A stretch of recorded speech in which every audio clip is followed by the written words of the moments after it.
어머, 서연아. 너의 못났는 불임이라며? 아이고, 쯧쯧 불쌍해서 어쩌니. 오빠가 내 뱃속에 귀한 후계자 가졌다고 이제 너 같은 건 꼴도 보기 싫다면서 버린대. 그러니까 짐 싸서 당장 이혼 도장 찍어. 명품 임산부복을 입은 친구가 부른 배를 쓰다듬으며 비웃었습니다. 3년 전 사채업자에게 끌려가던 그 친구를 살려준 사람이 바로 저였는데 말이죠. 여보, 당신한테 조금 미안하긴 한데 그래도 당신은 핏줄을 못 잇잖아. 저는 아무 말 없이 가방 속 종이 한 장을 꽉 움켜쥐었습니다. 그리고 다음 날 아침 회사 로비. 저는 그 종이 수백 장을 허공에 흩뿌렸습니다. 아이고 그래. 근데 참 기가 막히고 이상한 일이네. 우리 남편 5년 전에 병원 가서 씨가 말랐다고 정관수술까지 다 받았거든. 대체 넌 어디서 굴러먹던 놈의 애를 갖고 내 남편 애라고 뻔뻔하게 사기를 치는 거니? 눈보라처럼 쏟아지는 종이 앞에서 두 사람의 얼굴이 새파랗게 질렸습니다. 이게 대체 무슨 소리야? 민지 너 이 뱃속에 애 대체 누구야? 오빠. 아니야. 이거 다 거짓말이야. 서연이 제가 미쳐서 조작한 거라고. 과연 저 뱃속 아이의 진짜 아빠는 누구일까요? 그리고 제 앞에 무릎 꿇게 될 짐승들의 최후는 어떻게 될까요? 사연 시작 전에 구독과 좋아요 함께 해주세요. 함께 하시는 모든 분들 가정에 축복 넘치시길 바라겠습니다. 화려한 대리석이 깔린 코스메틱 기업 본사 1층 로비. 수십 명의 직원들이 웅성거리며 한 곳을 바라보고 있었습니다. 명품 임산부복을 차려입은 이민지가 부른 배를 앞으로 쑥 내민 채 거만하게 서 있었습니다. 그 옆에는 기획실장 박지훈이 민지의 허리를 다정하게 감싸 안고 턱을 치켜들고 있었죠. 외근을 마치고 회전문을 밀고 들어서던 윤서연이 그 광경 앞에서 걸음을 멈췄습니다. 서연을 발견한 민지는 조금도 당황하지 않았습니다. 오히려 자신의 배를 자랑하듯 쓰다듬으며 입꼬리를 끌어올렸죠. 어머, 서연아. 마침 잘 왔다. 민지가 손을 흔들며 말했습니다. 여기 모인 사람들 다 들으라고 하는 말이니까 잘 들어. 지훈이 헛기침을 하며 한 발 앞으로 나섰습니다. 서연은 핸드백 끈을 쥔 손에 잠시 힘을 주었다가 천천히 풀었습니다. 이 사람이 내 애를 가졌어. 지훈이 민지의 배를 가리키며 말했습니다. 너는 노산의 불임이라며. 이 회사 핏줄을 이을 후계자는 여기 있잖아. 직원들 사이에서 숨을 들이켜는 소리가 여기저기 터져 나왔습니다. 민지가 서연을 향해 손가락을 곧게 뻗었습니다. 핏줄 하나 못 잇는 주제에 회장 자리 욕심내지 말고. 민지가 배를 어루만지며 비웃듯 말했습니다. 오빠가 그러더라. 이제 너 버린다고. 경영권 다 넘기고 도장 찍으래. 서연의 표정은 미동도 없었습니다. 다만 두 사람을 한번 위아래로 훑어볼 뿐이었죠. 무능한 아내 옆에서 사느라 고생 많았어. 지훈이 매수해둔 임원 몇이 약속이라도 한 듯 박수를 쳤습니다. 나머지 직원들은 입을 다문 채 서로의 눈치만 살폈죠. 서연의 머릿속으로 3년 전 그날이 스쳐 지나갔습니다. 사채업자에게 머리채를 잡힌 채 끌려가던 민지. 그 빚을 대신 갚아주고 회사 자리까지 마련해준 사람이 바로 서연이었습니다. 생명의 은인이라며 눈물을 쏟던 그 입이 지금은 저렇게 독을 뿜고 있었죠. 서연은 핸드백 안쪽에 손을 넣었습니다. 지훈의 진단서가 손끝에 잡혔습니다. 5년 전 무정자증 판정을 받았다는 그 종이. 서연은 그것을 평생 덮어주려 했습니다. 남편의 자존심을 위해서 말이죠. 하지만 지금은 꺼낼 때가 아니었습니다. 이 판을 누가 짰는지 끝까지 봐야 했으니까요. 서연은 진단서를 다시 가방 속에 밀어 넣었습니다. 할 말 다 했어. 서연이 입을 열었습니다. 목소리는 낮고 서늘했습니다. 그래. 잘 들었어. 민지가 당황한 듯 눈을 깜빡였습니다. 뭐야?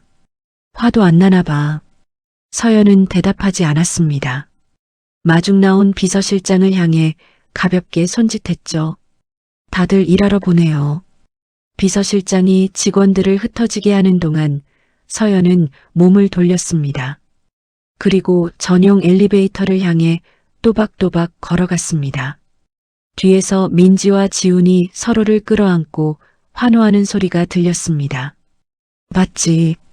저거 완전 포기한 거라니까. 민지의 웃음소리가 로비에 울려 퍼졌죠. 집무실 문을 닫은 서연은 책상 위 가족사진 액자로 손을 뻗었습니다. 그것을 바닥으로 밀어 떨어뜨렸습니다. 유리가 산산조각 났습니다.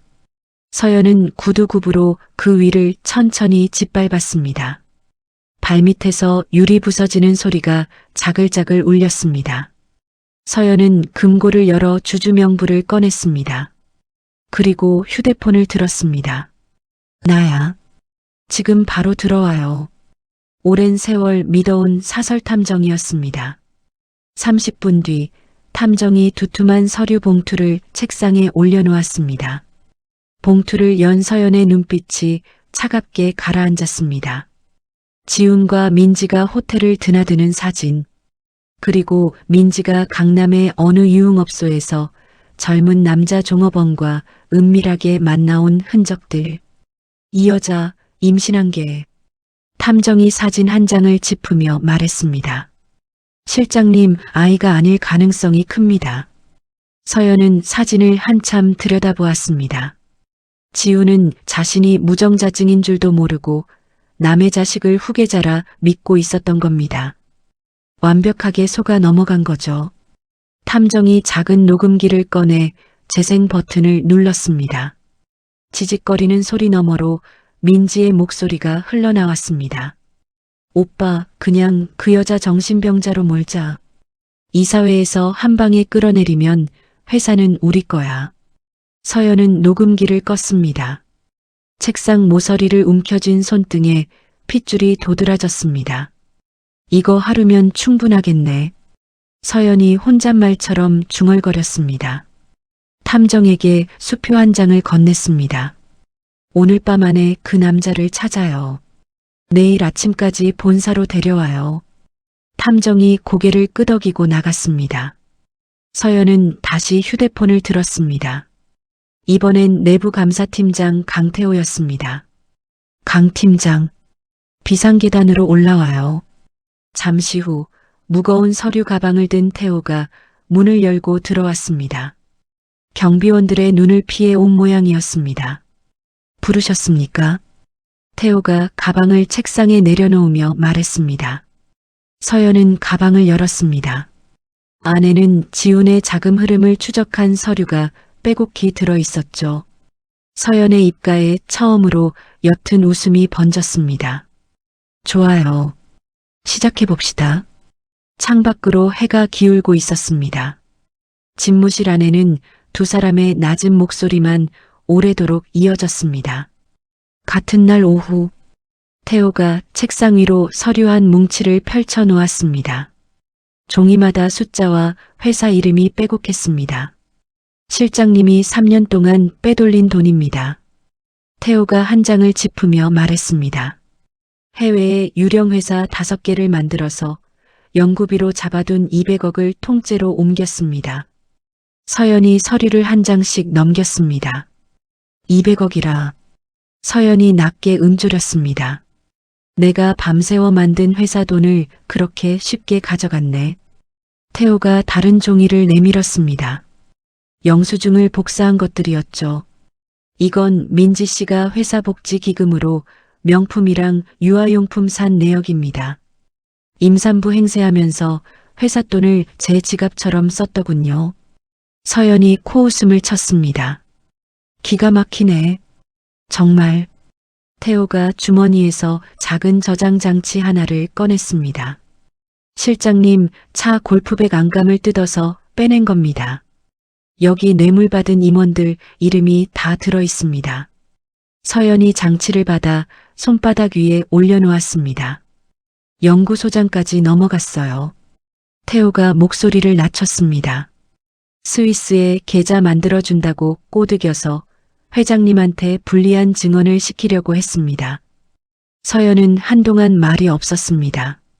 손바닥 위 저장 장치를 가만히 내려다볼 뿐이었죠. 그때 휴대폰이 울렸습니다. 서연이 화면을 확인하고는 미간을 좁혔습니다. 사내 게시판에 글이 올라왔다는 알림이었습니다. 서연이 조현병을 앓고 있다는 조작된 진료 기록. 민지가 익명으로 퍼뜨린 거짓말이었습니다. 이 여자 일을 아주 부지런히 하네요. 서연이 휴대폰을 책상에 내려놓으며 말했습니다.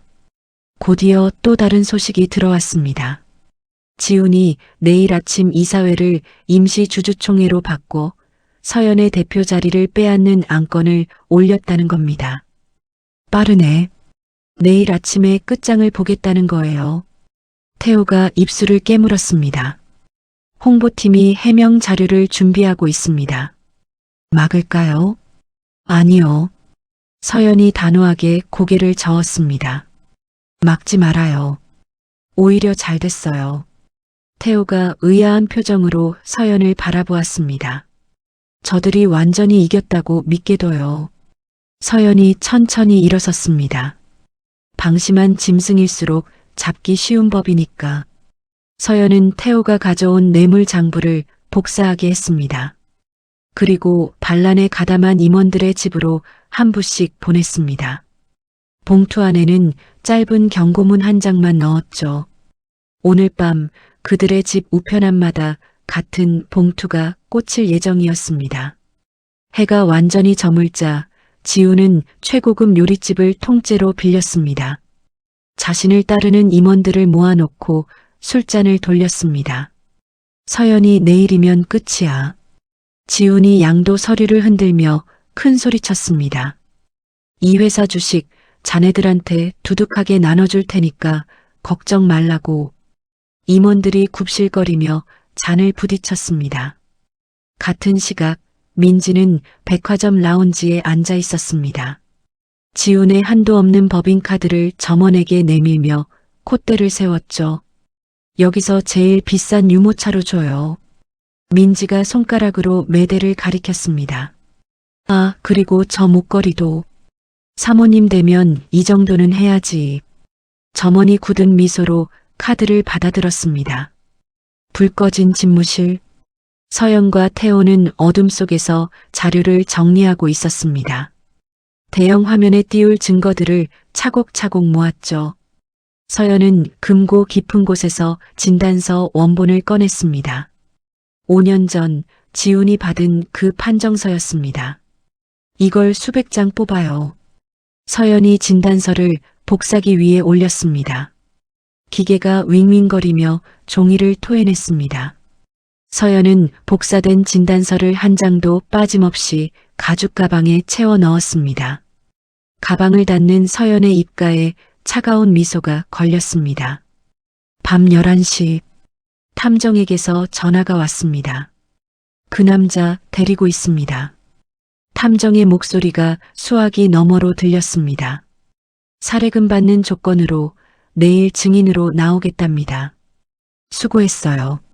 서연이 짧게 답하고 전화를 끊었습니다.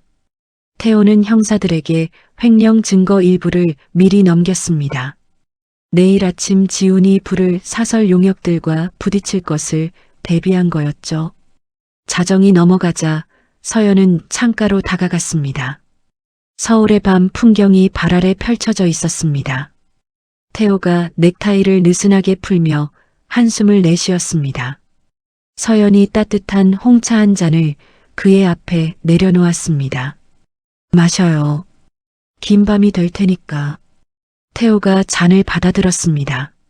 내일 아침이면 이 회사 썩은 부분을 다 도려낼 수 있습니다. 태호의 눈빛이 단단했습니다. 서연이 고개를 끄덕였습니다. 내 재산만 지키자는 게 아니에요. 서연이 창밖을 응시하며 말했습니다. 다시는 기어 올라오지 못하게 뿌리째 뽑을 거예요. 새벽이 밝아왔습니다. 서연은 오래 옷장에 걸어두었던 붉은 수트를 꺼내 입었습니다. 거울 앞에서 머리를 단정하게 빗어 넘겼죠.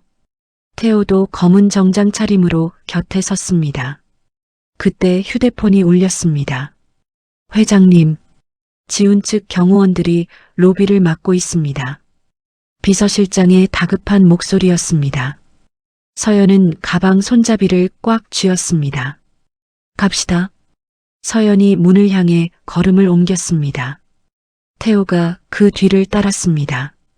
두 사람의 발소리가 텅 빈 복도에 또렷하게 울렸습니다. 운명의 아침 9시. 지훈과 민지가 화려한 리무진에서 내렸습니다. 뒤로는 취재진이 카메라를 들고 따라붙었죠. 두 사람은 여유로운 걸음으로 본사 로비로 들어섰습니다. 로비에는 임원들이 줄지어 서 있었습니다. 서연의 해임을 이미 끝난 일처럼 여기는 얼굴들이었죠. 민지가 카메라 플래시를 향해 부른 배를 내밀었습니다. 여러분, 새로운 안주인이에요. 민지가 손을 흔들며 미소를 지었습니다.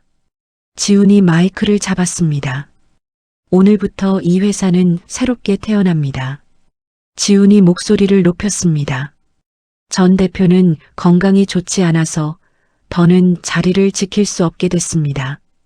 그가 무전기를 든 용역 팀장을 돌아봤습니다. 서연이 나타나면 바로 끌어내. 지훈이 낮게 으르렁거렸습니다. 출입증도 다 막아놨으니까 들어오지도 못할 거야. 그 순간 로비 중앙의 육중한 회전문이 거칠게 돌아갔습니다. 붉은 수트를 입은 서연이 성큼성큼 걸어 들어왔습니다. 옆에는 태호가 가방을 들고 따라붙었죠. 지훈의 얼굴이 일그러졌습니다. 뭐야? 막으라니까. 끌어내. 지훈이 소리를 질렀습니다. 용역들이 우르르 서연을 향해 달려들었습니다. 그러나 그때 로비 양쪽 문이 동시에 열렸습니다.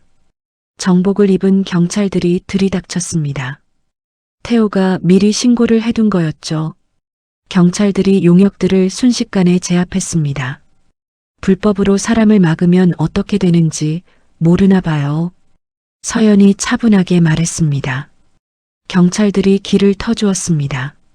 서연은 그 사이로 천천히 걸어 들어갔습니다. 덜덜 떨고 있는 민지 앞에서 걸음을 멈췄죠. 서연의 시선이 민지의 배로 향했습니다. 축하해. 서연이 입을 열었습니다. 목소리는 얼음장처럼 차가웠습니다. 근데 궁금한 게 하나 있어. 서연이 가방에 잠금 장치를 풀었습니다. 내 남편 5년 전에 수술받은 사람이거든. 그 말과 함께 서연이 가방 속 종이 뭉치를 허공으로 뿌렸습니다. 수백 장의 종이가 눈보라처럼 쏟아졌습니다. 기자들과 직원들의 발밑으로 하얗게 흩날렸죠. 바닥에 떨어진 종이를 누군가 집어들었습니다. 지훈의 진단서였습니다. 5년 전 무정자증 판정을 받았다는 그 종이. 세상에. 직원 하나가 종이를 보며 입을 막았습니다. 로비 전체가 술렁이기 시작했습니다. 기자들이 앞다투어 종이를 주워들고 카메라를 들이댔죠. 민지의 얼굴에서 핏기가 싹 가셨습니다. 그러니까 다시 물을게. 서연이 주저앉은 민지를 내려다보며 말했습니다. 5년 전에 수술한 남자애를 어떻게 가진 거야? 그 기적 같은 후계자, 진짜 아빠가 누구야? 민지의 입술이 덜덜 떨렸습니다. 지훈이 펄쩍 뛰며 끼어들었습니다. 거짓말이야. 저거 다 조작이야. 지훈이 종이를 발로 차며 악을 썼습니다. 그때 태호가 한 발 나섰습니다. 로비 벽면의 대형 화면에 영상이 떴습니다. 진단서를 발급한 병원 의사의 인터뷰였죠. 분명히 본인이 받으신 검사 결과 맞습니다. 화면 속 의사가 또렷하게 말했습니다. 지훈의 입이 그대로 굳어버렸습니다. 바로 그때 로비 입구 쪽이 다시 웅성거렸습니다. 탐정의 안내를 받으며 한 남자가 걸어 들어왔습니다. 젊은 남자였습니다. 민지의 얼굴이 새파랗게 질렸습니다. 오, 오지마. 민지가 손을 내저으며 비명을 질렀습니다. 남자가 사람들 한가운데 멈춰 섰습니다. 그 뱃속 아이, 제 아이입니다. 남자가 카메라를 향해 또박또박 말했습니다. 이 여자가 분명히 그랬어요. 남자가 휴대폰을 들어 보였습니다. 저 회사 돈 빼돌려서 같이 외국으로 도망가자고. 화면에는 민지가 보낸 문자들이 그대로 떠 있었습니다. 기자들의 카메라가 일제히 그 화면을 찍었죠. 지훈이 부들부들 떨더니 민지에게 달려들었습니다. 이 더러운 게 나를 속여. 지훈이 손을 치켜들었습니다. 민지도 지지 않고 지훈의 멱살을 잡았습니다. 이 무능한 놈아. 속은 내 잘못이지. 민지가 악을 쓰며 지훈의 머리채를 잡아챘습니다. 두 사람이 로비 바닥을 뒹굴며 엉켜붙었습니다. 사람들이 그 추한 꼴을 멀찍이서 지켜봤죠. 태호가 다시 마이크를 잡았습니다. 화면이 바뀌며 숫자들이 줄줄이 떴습니다. 지훈이 빼돌린 200억 원의 흔적이었습니다. 뇌물을 받은 임원들의 이름도 차례로 올라왔죠. 자기 이름이 화면에 뜨자 임원들이 사색이 됐습니다. 그들은 황급히 지훈에게서 등을 돌렸습니다. 서연 앞으로 달려와 허리를 굽혔죠. 회장님, 저희는 정말 몰랐습니다. 한 임원이 손을 비비며 빌었습니다. 서연은 차갑게 그들을 내려다볼 뿐이었습니다. 엉망이 된 지훈과 민지가 기어와서 서연의 발치를 붙잡았습니다. 서연아, 한 번만 살려줘. 지훈이 구두 끝을 붙잡고 매달렸습니다. 서연은 발을 빼며 그 손을 뿌리쳤습니다. 내가 너희한테 베푼 자비는 이미 다 썼어. 서연이 돌아서며 말했습니다. 대기하고 있던 형사들이 다가왔습니다. 지훈과 민지의 손목에 수갑이 채워졌습니다. 서연은 무릎 꿇은 임원들에게 해고 통지서를 던졌습니다. 종이가 그들의 머리 위로 쏟아졌습니다. 뇌물 받은 것까지 전부 고발할 거예요. 서연이 단호하게 선언했습니다. 그 순간 로비를 가득 메운 직원들이 일제히 박수를 쳤습니다. 환호와 함성이 천장까지 울려 퍼졌습니다. 진짜 주인이 돌아왔다는 외침이었죠. 민지는 수갑을 찬 채 끌려나갔습니다. 직원들의 싸늘한 시선이 그 등에 꽂혔습니다. 지훈 역시 비틀거리며 경찰차에 올랐습니다. 자신이 통째로 삼키려던 회사의 정문을 지나면서 말이죠. 서연은 그 모습을 끝까지 지켜본 뒤 천천히 몸을 돌렸습니다. 태호가 그 옆에 나란히 섰습니다. 두 사람의 발걸음이 다시 엘리베이터를 향했습니다. 짐승들을 몰아낸 지 2달이 지났습니다. 서연은 썩은 임원들을 모두 내보냈습니다. 빈자리는 태호가 추천한 젊고 유능한 사람들로 채웠죠. 회사는 오히려 전보다 더 빠르게 돌아가기 시작했습니다. 주가도 매출도 날마다 최고치를 갈아치웠습니다. 서연은 새로 만든 화장품의 세계 출시 행사를 성공적으로 마쳤습니다. 업계에서 가장 주목받는 여성 경영자로 우뚝 선 거죠. 태호 역시 그동안의 공로를 인정받았습니다. 회사의 살림을 도맡는 자리로 올라섰습니다. 서연의 가장 든든한 동반자가 된 셈이었죠. 출시 행사가 끝난 늦은 저녁. 두 사람은 한강이 내려다 보이는 식당에 마주 앉았습니다. 샴페인 잔이 가볍게 부딪혔습니다. 고생했어. 서연이 잔을 들며 말했습니다. 네가 없었으면 여기까지 못 왔을 거야. 태호가 잔을 내려놓으며 서연을 바라봤습니다. 나는 그냥 서연이 다시 웃는 게 좋아서. 태호의 목소리가 부드러웠습니다. 서연의 굳게 닫혔던 마음이 조금씩 열렸습니다. 두 사람은 식탁 위로 손을 맞잡았습니다. 오랜 상처를 지우고 연인으로서 첫 발을 내디딘 순간이었죠. 그러나 그 평화는 오래가지 못했습니다. 서연의 휴대폰이 요란하게 울렸습니다. 화면에 빨간 경고 글자가 떠 있었습니다. 이게 뭐야? 서연의 표정이 굳었습니다. 신제품 정보가 담긴 회사 서버가 뚫렸다는 알림이었습니다. 같은 시각 허름한 모텔 방. 지훈과 민지가 모니터 앞에 앉아 있었습니다. 두 사람 모두 보석으로 풀려난 뒤였죠.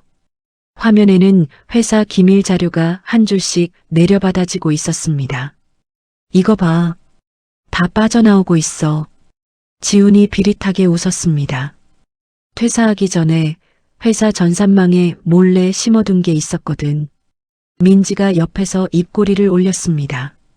이번엔 서연이 그년 진짜 끝장내자. 민지의 눈빛이 도끼로 번들거렸습니다. 두 사람은 빼낸 화장품 제조법을 들고 경쟁사를 찾아갔습니다. 도시 외곽에 버려진 공장이었죠. 거기서 경쟁사 대표와 은밀하게 만났습니다. 이거면 너희도 그 회사 따라잡을 수 있어. 지훈이 자료를 내밀며 말했습니다. 대신 값은 제대로 쳐줘야지. 경쟁사 대표가 두툼한 봉투를 건넸습니다. 수십억이 오갔습니다. 민지는 따로 사람들을 동원했습니다. 가짜 소문을 퍼뜨리는 일을 하는 무리였죠. 다음 날 아침 인터넷이 발칵 뒤집혔습니다. 서연의 신제품에 몸에 해로운 성분이 들었다는 글이 도배됐습니다. 가짜로 만든 정부 문서까지 함께였죠. 민지는 거기서 멈추지 않았습니다. 서연이 직원의 뺨을 때리는 가짜 영상까지 만들어 퍼뜨렸습니다. 진짜처럼 감쪽 같은 영상이었죠. 거기에 더해 서연과 태호의 관계를 두고 추잡한 소문까지 터졌습니다. 남편을 억울하게 몰아냈다는 이야기였습니다. 대중은 순식간에 분노로 들끓었습니다. 반나절 만에 백화점과 면세점에서 제품 안 사기 운동이 번졌습니다. 화가 난 사람들이 매장에 오물을 던지는 일까지 벌어졌죠. 주가는 장이 열리자마자 바닥을 쳤습니다. 곧 들어올 예정이던 500억짜리 수출 계약들이 줄줄이 깨졌습니다. 정부기관과 검찰이 합동으로 조사에 나섰습니다. 본사와 공장에 들이닥쳐 모든 걸 뒤지기 시작했죠. 본사 로비는 항의하러 온 사람들로 아수라장이 됐습니다. 서연은 집무실 창밖으로 그 광경을 내려다봤습니다. 치밀하네. 정말. 서연이 낮게 중얼거렸습니다. 태호가 황급히 들어왔습니다. 수사대에 의뢰는 해뒀는데 추적이 쉽지 않습니다. 태호가 이마를 짚으며 말했습니다. 해외 여러 곳을 거쳐서 꼬리를 잘라놨어요. 그때 집무실 문이 벌컥 열렸습니다. 검찰 수사관들이 박스를 들고 들어왔습니다. 서랍을 뒤지고 자료를 쓸어 담기 시작했죠. 윤서연 씨, 같이 가주셔야겠습니다. 수사관이 서연 앞에 섰습니다. 직원들이 보는 앞이었습니다. 서연은 잠시 눈을 감았다가 천천히 일어섰습니다. 갑시다. 서연이 짧게 답했습니다. 수사 차량의 뒷좌석. 서연은 차가운 시트에 등을 기댔습니다. 끝없는 나락으로 떨어지는 듯한 압박이 가슴을 짓눌렀습니다. 손끝이 미세하게 떨렸습니다. 그때 창밖으로 태호의 모습이 보였습니다. 사이렌 불빛 속에서 태호가 서연을 향해 고개를 끄덕였습니다. 끝까지 믿는다는 눈빛이었죠. 서연은 그 눈을 마주보며 이를 악물었습니다. 다시 한번 등을 곧게 폈죠. 차가 출발하자 태호는 곧장 현장을 빠져나왔습니다. 자신의 오피스텔로 향했습니다. 그곳에는 따로 마련해둔 장비들이 가득했습니다. 태호가 컴퓨터 앞에 앉아 손가락을 풀었습니다. 화면에 수많은 글자가 빠르게 흘러내렸습니다. 이제부터가 진짜 싸움이었습니다. 서연이 조사실에 갇혀 있는 이틀 동안 태호는 한숨도 자지 않았습니다. 서버에 남은 흔적을 거꾸로 따라가기 시작했죠. 화면에는 숫자와 기호가 끝없이 흘러내렸습니다. 태호의 눈이 한 지점에서 멈췄습니다. 해커들이 거쳐간 길목에서 낯익은 흔적을 발견한 거죠. 이거 지훈이 쓰던 방식이잖아. 태호가 혼잣말로 중얼거렸습니다. 예전에 지훈이 회사 돈을 빼돌릴 때 쓰던 것과 똑같은 방식이었습니다. 결정적인 단서였죠. 태호는 아는 사람들을 총동원했습니다. 밤새 키보드를 두드린 끝에 지훈이 숨어든 길을 찾아냈습니다. 제조법을 사들인 경쟁사 서버까지 거슬러 올라갔죠. 그 안에는 모든 게 들어 있었습니다. 지훈이 돈을 받은 내역, 민지가 가짜 영상을 만들어 달라고 보낸 글까지. 다음 날 아침, 서연은 아무 혐의 없이 조사실을 나왔습니다. 당당한 걸음으로 회사에 돌아왔죠. 패닉에 빠진 임원들을 한자리에 모았습니다. 다들 진정해요. 서연이 손을 들어 보였습니다. 오늘 안에 전부 뒤집을 거예요. 서연은 곧장 큰 강당을 빌렸습니다.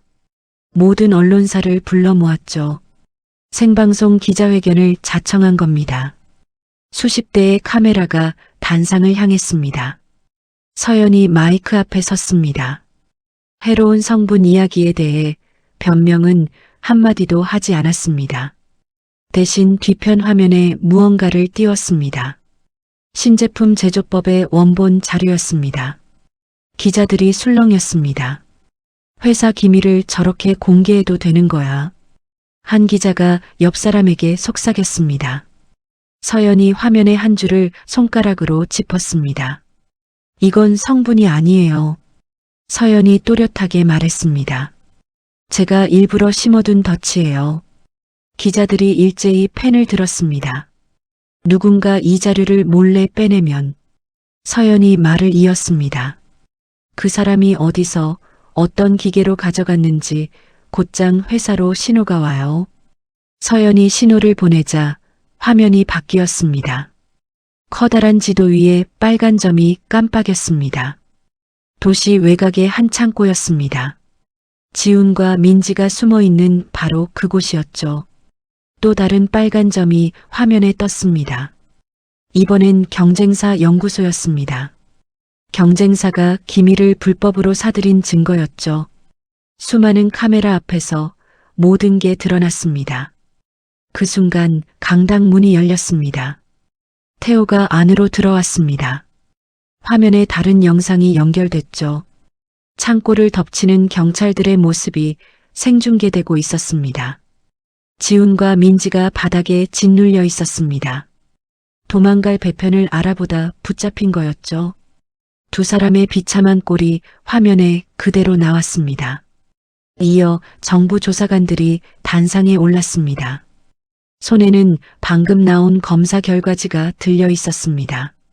신제품에서 해로운 성분은 나오지 않았습니다. 조사관이 또렷하게 발표했습니다. 강당 안이 술렁였습니다. 태호가 다시 마이크를 잡았습니다. 가짜 영상을 만든 원본 파일과 민지가 그 대가로 돈을 보낸 내역을 화면에 띄웠죠. 조각들이 하나씩 맞아 들어갔습니다. 서연을 비난하던 여론이 순식간에 방향을 틀었습니다. 화살은 이제 지훈과 민지 그리고 경쟁사를 향했습니다. 생방송 도중 속보가 떴습니다. 경쟁사 본사에 경찰이 들이닥쳤다는 소식이었죠. 경쟁사 주가가 그 자리에서 곤두박질 쳤습니다. 서연의 회사는 가장 억울한 피해자가 됐습니다. 게다가 완벽한 보안 기술까지 증명한 셈이었죠. 엄청난 홍보 효과가 따라왔습니다. 제품 안 사기 운동을 벌이던 사람들이 마음을 바꿨습니다. 미안하다며 오히려 매장 앞에 줄을 섰습니다. 제품을 쓸어 담는 응원 운동이 시작됐죠. 깨졌던 500억짜리 수출 계약들도 되살아났습니다. 위기를 멋지게 넘긴 서연을 보고 거래처들이 더 좋은 조건을 제시했습니다. 기자회견을 마친 서연이 단상에서 내려왔습니다. 뒤에서 묵묵히 모든 걸 바쳐준 태호에게 손을 내밀었죠. 고마워. 진심으로. 서연이 태호의 눈을 보며 말했습니다. 우리 또 해냈네. 태호가 그 손을 굳게 맞잡았습니다. 앞으로도 같이 해내면 돼. 태호가 부드럽게 웃었습니다. 다음 날 신문 일면은 온통 서연의 이야기로 채워졌습니다. 통쾌하게 뒤집은 역전극을 칭찬하는 기사들이었죠. 회사 주가는 연일 한계까지 치솟았습니다. 지훈과 민지에게는 더 무거운 혐의가 씌워졌습니다. 기술을 빼돌리고 거짓 소문을 퍼뜨린 죄였죠. 두 사람은 곧장 갇히는 신세가 됐습니다. 유치장에서 면회를 요청했지만 서연은 단칼에 거절했습니다. 대신 큰 법률 사무소를 움직였습니다. 천문학적인 배상금을 청구하는 소송을 걸었죠. 두 번째 위기마저 압도적으로 넘긴 서연. 이제 그 누구도 함부로 건드릴 수 없는 자리에 올라섰습니다. 서연은 텅 빈 집무실 창가에 섰습니다. 맑게 갠 하늘을 올려다봤죠. 자신을 올가매려던 모든 덫이 깨끗하게 사라진 순간이었습니다. 모든 진실이 밝혀진 지 6달이 지났습니다. 대법원 마지막 선고가 있는 날이었죠. 죄수복을 입은 지훈과 민지가 피고인석에 섰습니다. 두 사람 모두 몰라보게 야위어 있었습니다. 판사가 서류를 넘기며 입을 열었습니다. 피고 박지훈은 회사 돈을 빼돌리고 나라의 중요한 기술까지 팔아넘겼습니다. 판사의 목소리가 법정에 울렸습니다. 죄질이 매우 나쁩니다. 징역 15년을 선고합니다. 지훈의 어깨가 푹 꺾였습니다. 이어 판사가 민지를 바라봤습니다. 피고 이민지는 거짓 소문과 가짜 영상으로 회사를 무너뜨리려 했습니다. 징역 7년과 함께 평생 갚기 힘든 배상 책임을 지웁니다. 민지가 그 자리에 주저앉았습니다. 이게 다 저 인간 때문이에요. 민지가 지훈을 가리키며 악을 썼습니다. 저놈이 꼬드겼다고요. 지훈이 발에 찬 족쇄로 민지를 걷어찼습니다. 닥쳐. 내년이 거짓말만 안 했어도. 지훈이 이를 갈며 소리쳤습니다. 두 사람이 또다시 엉겨붙었습니다. 교도관들이 달려들어 떼어놓았죠. 법정 안이 순식간에 난장판이 됐습니다. 서연은 뒷자리에서 그 모습을 조용히 지켜봤습니다. 두 사람이 서로에게 침을 뱉으며 끌려나갔습니다. 서연은 천천히 자리에서 일어섰습니다. 마지막 남은 마음의 짐을 그제야 내려놓는 듯 했죠. 가벼운 걸음으로 법정 문을 나섰습니다. 긴 싸움의 마침표를 찍은 겁니다. 법원 밖에는 태호가 기다리고 있었습니다. 따뜻한 미소로 차 문을 열어주었죠. 끝났어. 서연이 차에 오르며 말했습니다. 정말 다 끝났어. 태호가 서연의 손을 살며시 잡았습니다. 이제 좋은 일만 남았어. 두 사람을 태운 차가 부드럽게 출발했습니다. 그로부터 1년 뒤 서연이 내놓은 신제품은 아시아를 넘어섰습니다. 북미와 유럽에서도 판매 1위를 차지했죠. 세계 화장품 시장의 판도를 완전히 바꿔버린 겁니다.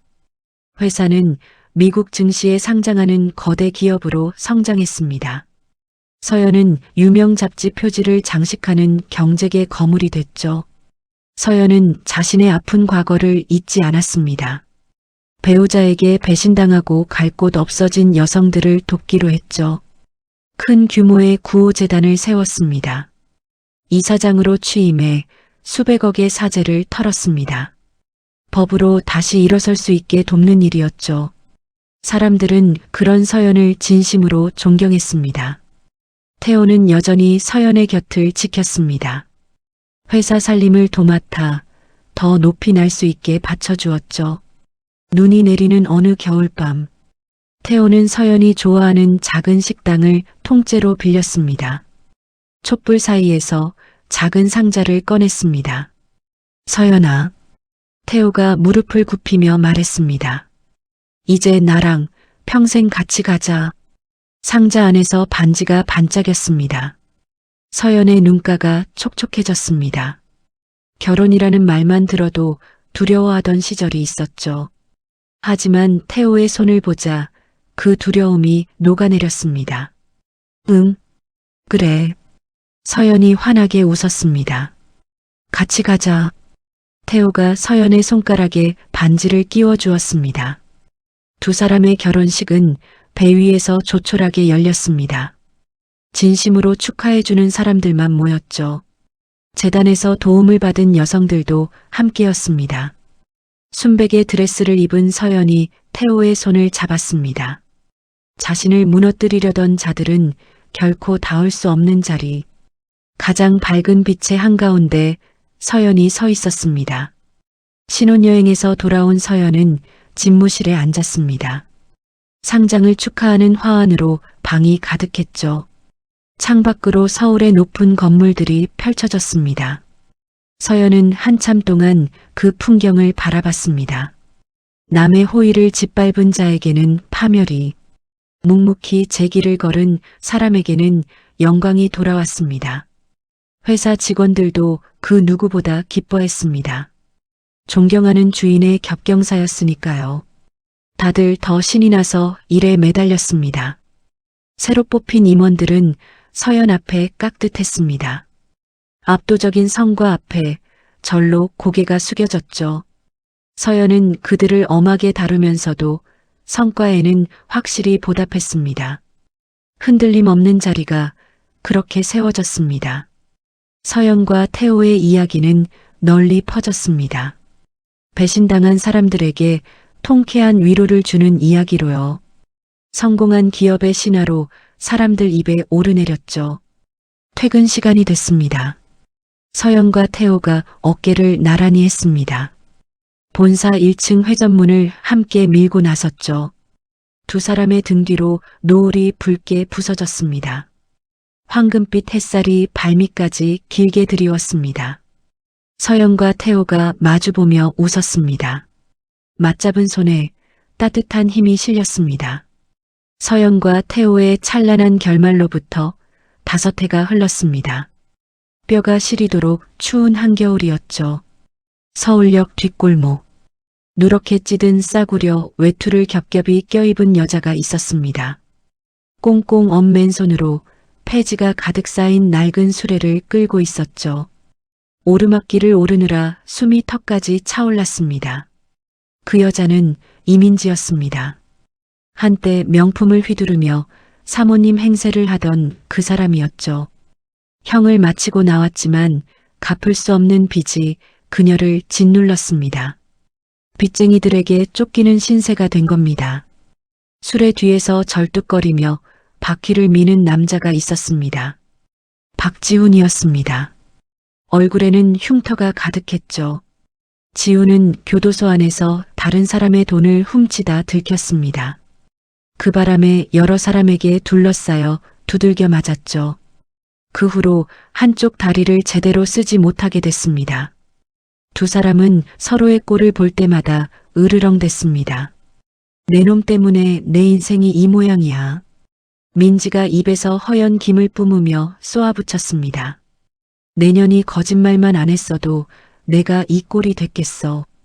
지훈도 침을 뱉으며 받아쳤습니다. 하지만 결국 서로 말고는 기댈 데가 없었습니다. 세상이 두 사람을 철저히 외면했으니까요.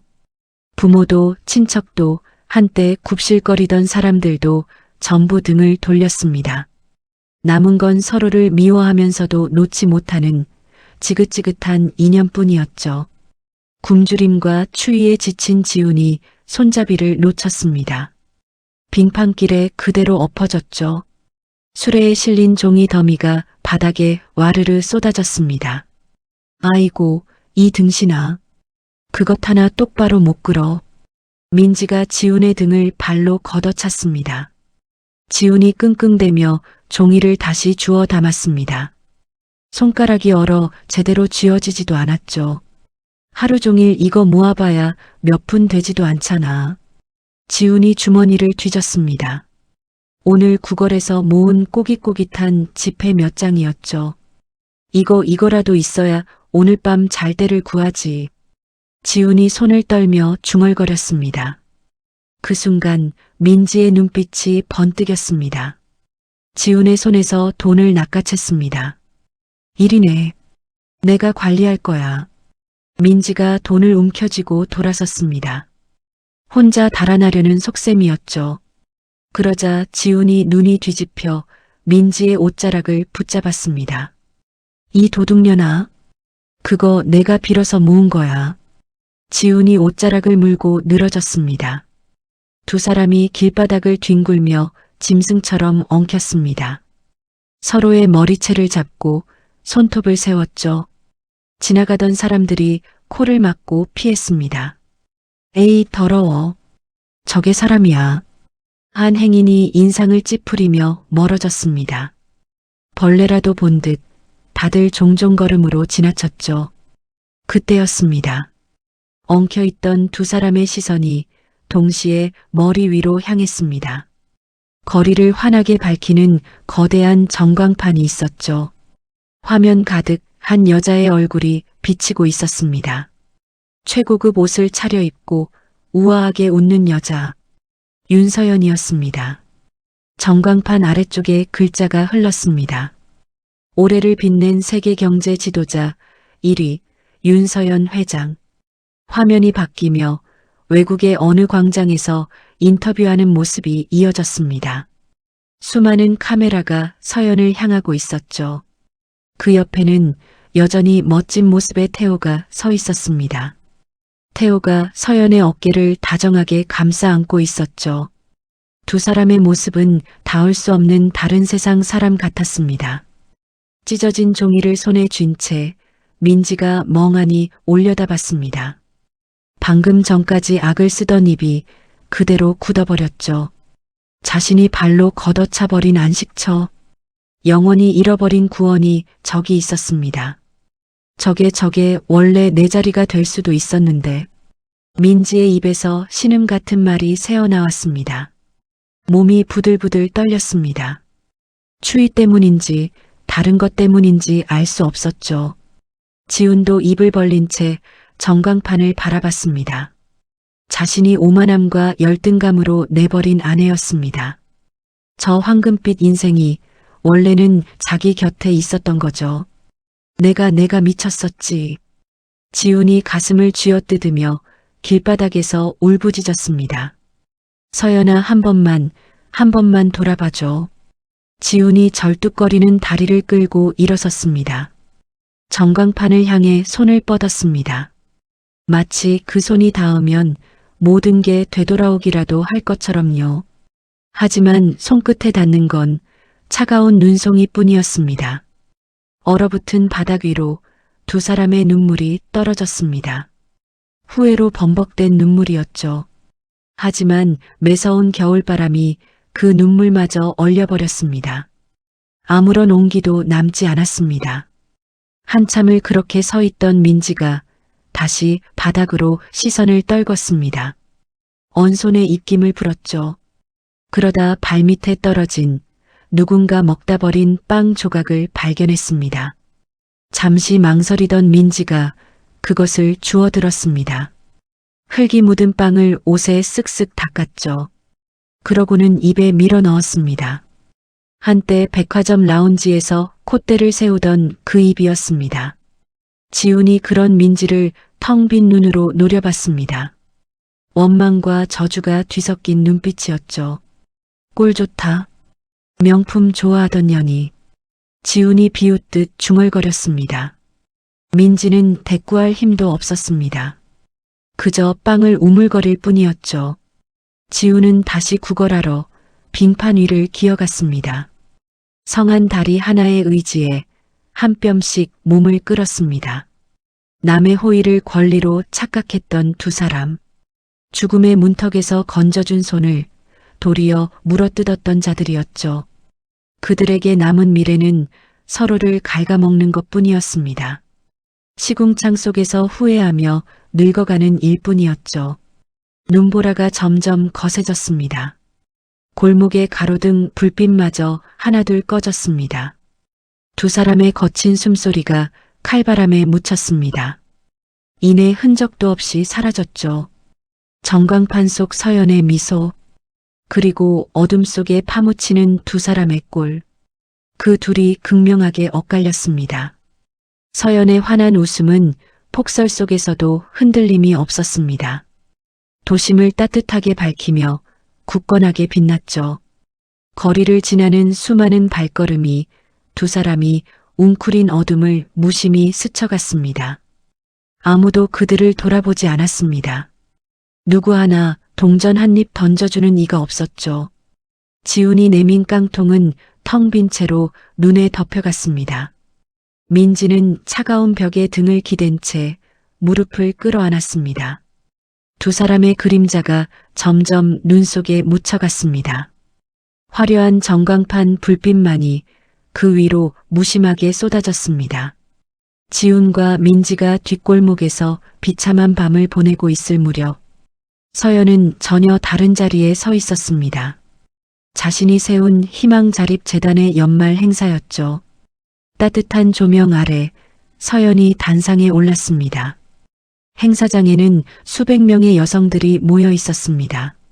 서연처럼 믿었던 사람에게 배신당한 이들이었죠. 새로운 삶을 꿈꾸며 두 손을 모으고 있었습니다.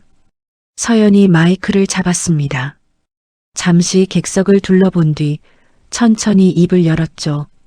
저도 여러분과 똑같았습니다. 서연의 목소리가 차분하게 울렸습니다. 남편한테 버림받고 친구한테 뒤통수를 맞았죠. 그것도 수많은 사람들이 보는 앞에서요. 장내가 숙연해졌습니다. 여기저기서 고개를 끄덕이는 사람들이 보였죠. 그때는 정말 세상이 무너지는 것 같았어요. 서연이 잠시 숨을 골랐습니다. 바닥에 주저앉아서 울고만 싶었죠. 그런데요. 서연이 사람들을 다시 둘러봤습니다. 주저앉아 있으면 짓밟는 사람들만 신이 나더라고요. 객석에서 누군가 손으로 입을 막았습니다. 배신과 상처는 끝이 아니었어요. 서연의 목소리에 힘이 실렸습니다. 더 단단해지라는 신호였어요. 여러분이 흘린 눈물은 절대 헛되지 않아요. 객석 곳곳에서 눈물을 훔치는 손길이 보였습니다. 흐느끼는 소리가 조용히 번졌죠. 여러분도 할 수 있어요. 서연이 한 사람 한 사람과 눈을 맞췄습니다. 혼자라고 생각하지 마세요. 제가 끝까지 함께 하겠습니다. 행사장에 박수가 터져 나왔습니다. 뜨거운 박수와 감격의 눈물이 자리를 가득 채웠죠. 서연은 단상에서 내려와 여성들의 손을 하나하나 맞잡았습니다. 거칠게 튼 손도 떨리는 손도 마다하지 않았습니다. 변호사도 일자리도 다 연결해 드릴게요. 서연이 한 여성의 손을 꼭 쥐며 말했습니다. 새로 시작하는 데 필요한 건 뭐든 도울게요. 회장님, 정말 감사합니다. 한 여성이 서연의 손을 붙잡고 흐느꼈습니다. 저 같은 사람도 다시 살 수 있을까요? 그럼요. 서연이 그 여성의 어깨를 토닥였습니다. 저도 했는데 못할 게 뭐가 있어요. 여성의 눈에서 굵은 눈물이 떨어졌습니다. 서연은 그 눈물을 가만히 닦아주었습니다. 행사가 끝난 뒤 서연과 태호는 재단 건물 옥상으로 올라갔습니다. 차가운 겨울 공기가 두 사람을 감쌌죠. 밤하늘에서는 눈발이 하나둘 날리기 시작했습니다. 태호가 자신의 외투를 벗어 서연의 어깨에 덮어주었습니다. 춥잖아. 감기 걸려. 태호가 부드럽게 말했습니다. 오늘 너 진짜 멋있었어. 그래. 서연이 옅게 웃었습니다. 복수만 하고 끝났으면 이런 날은 없었을 거야. 태호가 서연을 가만히 바라봤습니다. 그 두 사람 집 밟는 데서 멈췄으면 너도 똑같은 사람이 됐겠지. 근데 넌 누군가를 살리는 사람이 됐잖아. 태호의 목소리가 진지했습니다. 난 그게 제일 자랑스러워. 서연이 태호의 가슴에 살며시 기댔습니다. 눈송이가 두 사람의 머리 위로 소복이 내려앉았죠. 미움으로 시작한 싸움이었는데 서연이 나직이 말했습니다. 이상하지. 끝에 와보니까 사랑이 남았어. 그 사람들 미워하느라 쓴 힘을. 서연이 말을 이었습니다. 이제는 누군가 일으켜 세우는데 쓰고 있잖아. 태호가 서연의 어깨를 감싼 손에 힘을 주었습니다. 그러니까 우리 지금이 제일 부자야. 두 사람은 한참을 그렇게 서 있었습니다. 내리는 눈을 맞으며 도시의 불빛을 내려다봤죠. 그때 서연의 휴대폰이 울렸습니다. 비서실장이었습니다. 회장님, 신제품이 북미에서 첫날부터 다 팔렸습니다. 수화기 너머로 들뜬 목소리가 들렸습니다. 최단 기록이라고 난리가 났어요. 수고했어요. 다들 푹 쉬라고 전해줘요. 서연이 잔잔하게 웃으며 전화를 끊었습니다. 회사 주식은 상장 뒤로 연일 치솟았습니다. 서연의 재산은 지훈과 민지가 그토록 탐냈던 액수의 수백 배가 됐죠. 수익 절반은 재단에 더 넣어요. 서연이 망설임 없이 말했습니다. 태호가 그 결정에 고개를 끄덕였습니다. 하여간 목말려. 태호가 웃으며 서연을 바라봤습니다. 근데 그게 너라서 내가 반한 거고. 다음 날 아침 밤새 내리던 눈이 그쳤습니다. 서연이 회사 로비로 출근했습니다. 직원들이 환하게 인사를 건넸죠. 안녕하세요, 회장님. 직원들의 목소리에 활기가 넘쳤습니다. 로비 한가운데에는 거대한 조형물이 서 있었습니다. 회사가 나아갈 미래를 상징하는 작품이었죠. 지훈과 민지가 뒹굴던 치욕의 흔적은 이제 어디에도 없었습니다. 서연은 조형물 앞에서 잠시 걸음을 멈췄습니다. 수백 장의 진단서가 눈보라처럼 흩날리던 그날, 그 위에 서 있던 서늘한 감각이 잠깐 스쳤죠. 하지만 이내 입가에 편안한 미소가 번졌습니다. 이제는 떠올려도 가슴이 아프지 않았습니다. 과거의 그림자에서 완전히 벗어난 겁니다. 서연이 다시 걸음을 옮겼습니다. 엘리베이터를 향해 또박또박. 그 발걸음에는 더 이상 분노도 두려움도 없었습니다. 엘리베이터가 가장 높은 층에 멈췄습니다. 서연과 태호가 펜트하우스 집무실로 들어섰습니다. 책상 위에는 서류가 산더미처럼 쌓여 있었죠. 세계 곳곳에서 보내온 투자 제안서들이었습니다. 새로 뽑힌 임원 하나가 서류를 정리하다 허리를 굽혔습니다. 회장님, 오늘도 결제하실 게 많습니다. 임원이 깍듯하게 말했습니다. 하나씩 봅시다. 급한 것부터 가져와요. 서연이 자리에 앉으며 만년필을 들었습니다. 거침없이 서류에 사인을 해나갔죠. 거대한 회사의 수레바퀴가 힘차게 돌아갔습니다. 태호는 맞은편에 앉아 해외 지사 일을 살폈습니다. 유럽 쪽도 이번 분기에 흑자 전환했어. 태호가 서류를 넘기며 말했습니다. 역시 너랑 일하면 안 되는 게 없네. 서연이 고개를 들고 웃었습니다. 두 사람의 호흡은 더없이 잘 맞았죠. 창밖으로 구름 사이로 눈부신 아침 햇살이 쏟아졌습니다. 집무실 전체가 황금빛으로 물들었죠. 서연이 잠시 펜을 내려놓았습니다. 창가로 다가가 두 팔을 활짝 벌렸습니다. 쏟아지는 햇살을 온몸으로 받아냈죠.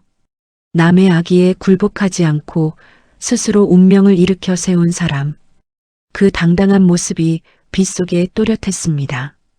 태호가 다가와 서연의 옆에 나란히 섰습니다. 무슨 생각해?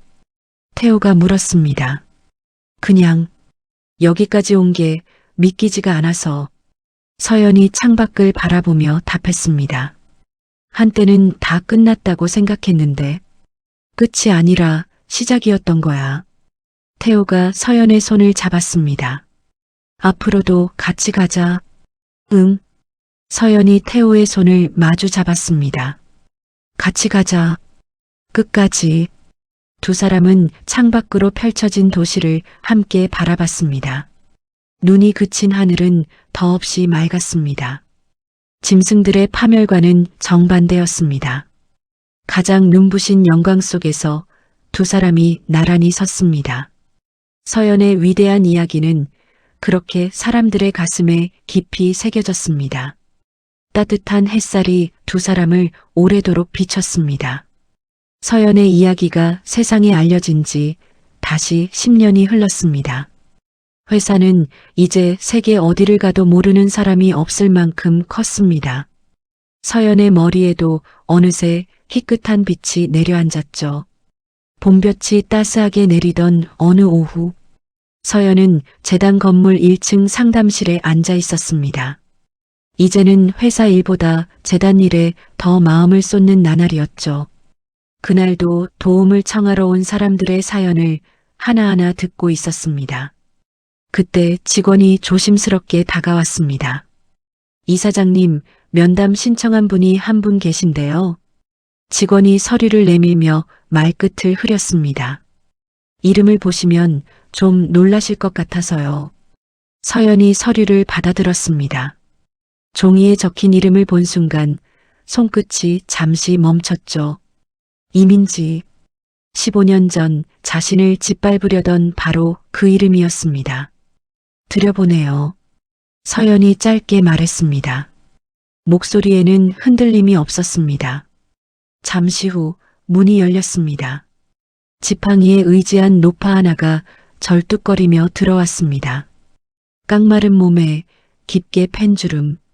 한때 명품을 휘두르던 그 민지가 맞나 싶을 만큼 초라한 모습이었죠. 민지는 서연을 보자마자 그 자리에 무릎을 꿇었습니다. 서연아, 아니, 이사장님. 민지의 목소리가 떨렸습니다. 내가 무슨 낯으로 여기 왔겠어. 그런데 민지가 고개를 떨궜습니다. 갈 데가 정말 아무 데도 없어서.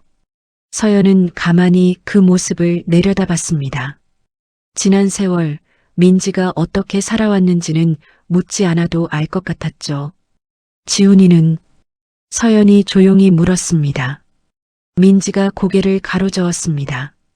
몇 해 전에 길에서 그렇게 갔어. 민지의 눈에서 눈물이 툭 떨어졌습니다. 마지막까지 너 원망하다 갔어. 근데 나는. 민지가 말을 잇지 못하고 흐느꼈습니다. 나는 그게 다 우리가 자초한 일이라는 걸 이제야 알겠더라. 상담실 안에 한동안 침묵이 흘렀습니다. 서연은 자리에서 일어나 민지에게 다가갔습니다. 그러고는 휴지 한 장을 건넸습니다. 일어나요. 서연이 담담하게 말했습니다. 무릎 꿇는다고 지난 일이 없어지는 거 아니잖아. 민지가 떨리는 손으로 휴지를 받았습니다. 여기는 무릎 꿇으러 오는 데가 아니에요. 서연이 의자를 가리켰습니다. 다시 살아보겠다는 사람들이 오는 데예요. 민지가 멍하니 서연을 올려다봤습니다. 용서는 못해요. 서연이 솔직하게 말했습니다. 그날 내가 받은 상처는 평생 안고 가야 하니까. 서연의 눈빛이 잠시 아득해졌습니다. 그렇지만 서연이 다시 입을 열었습니다. 여기까지 찾아온 사람을 길바닥으로 돌려보내는 그건 옛날에 당신들이나 하던 짓이지 내가 할 짓은 아니에요. 민지의 얼굴이 일그러지며 굵은 눈물이 쏟아졌습니다. 미안해, 정말 미안해, 서연아. 민지가 두 손에 얼굴을 묶고 오열했습니다. 그때 네가 내민 손을 내가 왜 물어뜯었는지.